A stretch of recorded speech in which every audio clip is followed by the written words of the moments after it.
Hey guys, it's Mr. Clean here once more, and this is probably going to be our last interview, or our second to last interview for this event, which has been a blast. We hope you guys have all enjoyed it. We hope you show your support for Tourist and Marine at sailboatspecialists.com. Check them out. They really are dedicated to this sport, and they live it. It's the whole family operation. They're great friends and great people. I've got one of my favorite people here with me, Bruce Geffen. You know him as Geff, and Bruce is a hell of a sailor. He's got one of the neatest boats on the lakes, nice pair. We've been privileged to crew with Bruce at times. Unfortunately, we missed this year, in which Bruce just took the double, winning his division and class in Port Huron and his class here. This is the first time that you've won your class in a Chicago race. In how many tries, Bruce? This is my 9th year with the boat. 9th try. 9th try. In that time, how many Port Hurons have you won?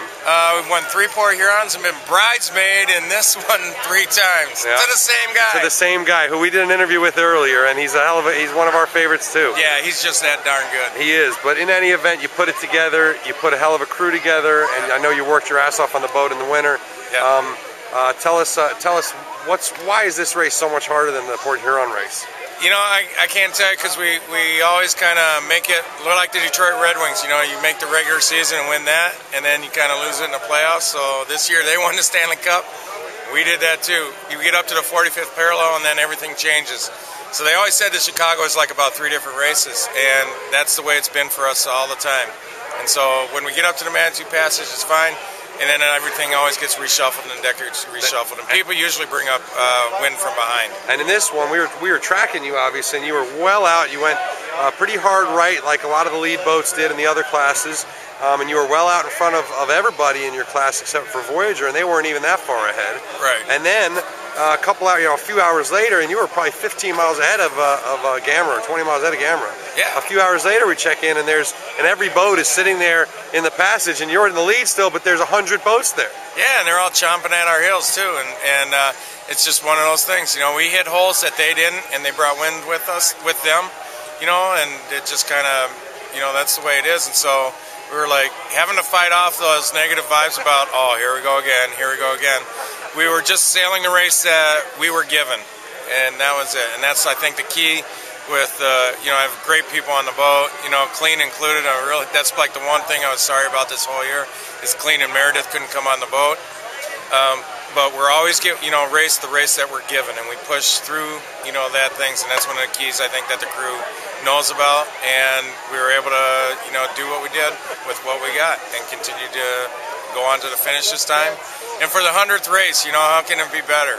It's pretty good, man. We're certainly happy for you. And then a win for the Port Huron as well, like we did. You know, that was just really favorable conditions. Did you have anything new that you built, any new sails or anything you built this winter, or what did you? No, I know you worked on the mast and had to put that all back together, but just touched up the mast instead of having 2 tracks where the reef, you know, lays and it would be pulling out of the mast itself.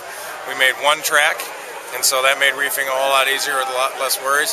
And just the standard upkeep and, you know, regular kind of upkeep and upgrade, you know, on the minor things on the boat. So put a nice bottom on it this year, again, and finally did it right. This is the 3rd year I've been using Pettit bottom paint and the Vivid. And finally, you know, it was always operator error. Well, this year I got it right. And so that's worked well. Our friends at Rock City Marine with the rock box, especially when I did the solo Mac, I could take the rock box and move it back and forth, and that was just a real super big help instead of just always depending on the onboard GPSs that we use and wearing those batteries down. But you know, it's my crew. I'm just really fortunate to have a Tell me who you had on board this time. I had Jim Anderson from Harkin and Chris Landman, who's been with me for a number of years from Grand Haven, and Blaine Bechtold. Gary Hall, who was with the program initially and then came back this year after he sold his Trimaran Moxie. I had his son Bart for the Port Huron race. I had another one of his crew, which was Brad Glantz. I had me, trying to think who else. For Port Huron, I had Vince Van Oostenburg. Yeah, I had Blaine, who's been with me, I don't know, 4 or 5 years now, and is just, you know, always there and gets a lot of the organizing taken care of. So it's just, you know, just outstanding crew who have been there year after year after year as well for the races, and we all fit in, and that works well where we can plug, you know, people like you and Meredith in and you just fall right into the pile just like you've been there for 10 years, you know? Yeah, yeah. Well, we definitely experienced that. We also experienced that on this stripped out little catamaran racer, you eat really well. Tell us what your menu was for this one. We had beef stroganoff, and I'm trying to think what else we had. Oh, we had like a tomato soup with ground hamburger in it. We had breakfast sandwiches, or egg and bacon and cheese, and either biscuits, or they were put on croissant rolls that the biscuits Chris are made. sick too. They're sick. They're so good. Chris made, and we had gorilla cookies that are about the size of that.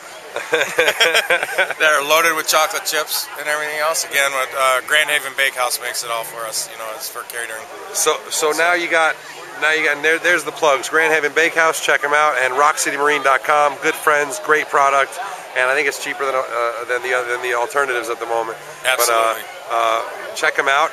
Also, you've now won this year the single-handed Mac from your side, the double-handed Mac. Yep. And the Port Huron Mac.